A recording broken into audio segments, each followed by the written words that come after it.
coffee back in Buffalo. Didn't he go coach a soccer team after? Yeah, Southampton. Well, you know who you never heard from again was Tambo. Not once. Like, he just went out of the hockey world, never to be heard from again. But I think that's a guy who maybe did the whole like, oh, you're going to pay me for the next few years to not work? And then you do that for a couple of years and it's like, well, that's excellent. If you get paid out, you need to go start hanging around skates and rinks and drinking coffee with a clipboard, even if there's nothing on the clipboard. Because if they forget about you, you're gone. I heard that Dave Tippett is just like hired to be a coaching consultant with Seattle, or he was. And they were like, will you do this? And he was like, sure, this is my price. They're like, all right, you're like coming to Seattle. And he was like, no, I am not. Connor McDavid's future in Edmonton suddenly feels less certain than it ever has before. And honestly, that should terrify Oilers fans. Because this isn't just another disappointing playoff exit. This feels bigger. This feels like the moment where the organization has to prove it actually knows how to finish the job. For years, the Oilers have had the greatest player on the planet wearing their jersey. Connor McDavid has delivered MVP seasons, historic performances, and unforgettable playoff moments. But at some point, individual greatness stops being enough. Superstars want championships. And right now, Edmonton keeps falling short when it matters most. Think about how close this team came. Back-to-back Stanley Cup final appearances, only to watch another team celebrate instead. Then this season, everything completely collapsed. A first-round elimination shocked the hockey world and suddenly all the pressure in Edmonton exploded at once.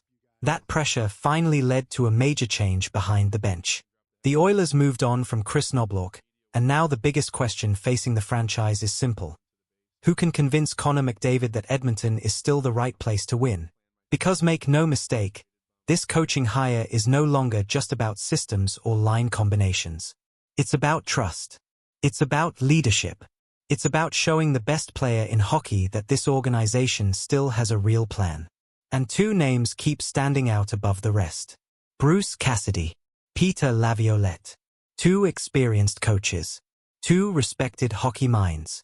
Two guys who know exactly what playoff hockey demands. But if Edmonton truly wants to make a statement, Bruce Cassidy feels like the clear answer. When you look at Cassidy's career, one thing immediately stands out: structure. His teams play disciplined hockey. They compete hard defensively, they stay organized under pressure, and they know how to win ugly games in the postseason. That matters because playoff hockey is completely different from the regular season.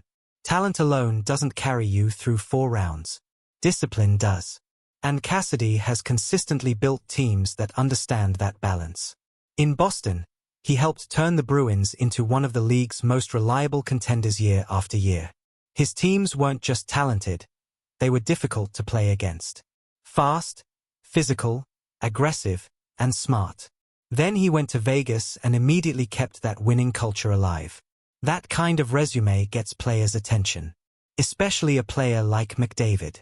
One of the biggest challenges in coaching superstar talent is finding the balance between freedom and accountability. Some coaches overcontrol elite players and kill creativity. Others let stars do whatever they want, and the team loses structure completely. Cassidy has shown he can manage both sides. He allows offensive stars to play aggressively, but he also demands commitment defensively. And in today's NHL, that combination is incredibly valuable. Now compare that to where Edmonton currently stands. The Oilers already have elite offense. Nobody questions their firepower. McDavid and Leon Draisaitl can overwhelm teams at any moment. But when games tighten up in the playoffs, Edmonton has often looked vulnerable defensively. Breakdowns, missed assignments, losses in critical moments. That's where a coach like Cassidy could completely change the identity of this team. But there's one major complication. Cassidy is still connected to Vegas. And that's where this situation becomes messy. Reports continue to circulate about Edmonton's interest in speaking with him, but contract situations make everything complicated behind the scenes.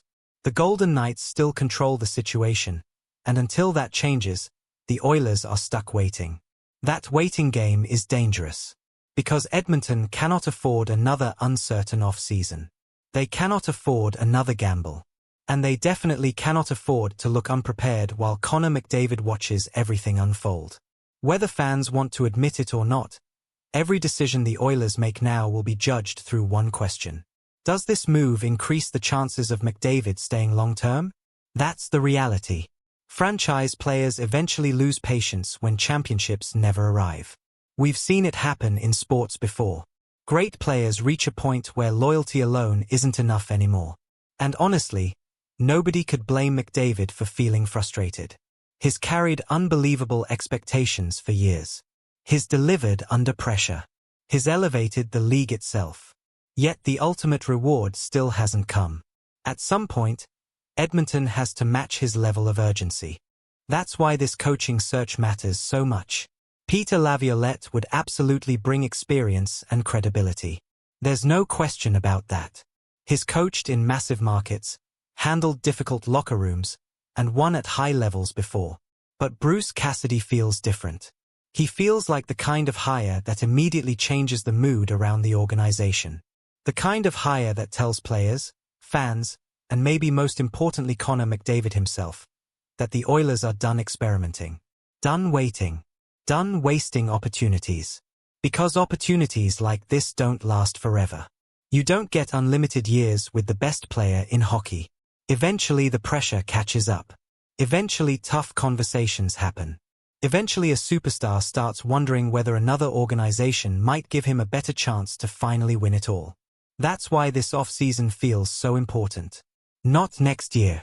Not 2 years from now. Right now. The Oilers still have the talent to compete for a Stanley Cup. McDavid is still in his prime. Draisaitl remains one of the most dangerous players in the league. The window is still open. But windows close fast in professional sports. And if Edmonton gets this coaching decision wrong, the conversation around this franchise could become very uncomfortable very quickly. Because suddenly the focus won't just be on another failed season. It'll be about Connor McDavid's future. And once that conversation truly starts, it becomes very hard to stop.